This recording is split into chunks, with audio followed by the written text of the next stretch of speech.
I've been intrigued by the Bible for most of my life. I grew up in a home where the Bible was pretty important, and I have personally found the Bible to be absolutely unlike any other book I had ever read.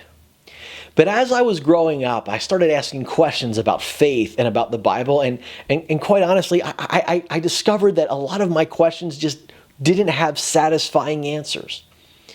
Well, several years ago, I read a book by Brian McLaren called The Story We Find Ourselves In.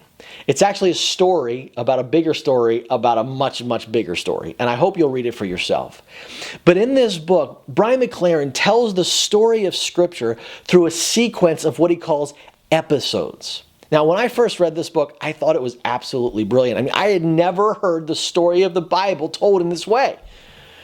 But as excited as I was about it, I actually also doubted that this would stand the test of time. I mean, after all, we've had the Bible for thousands of years, and just now someone is telling it through a series of 7 or 8 episodes. I felt I needed to let this marinate a little bit.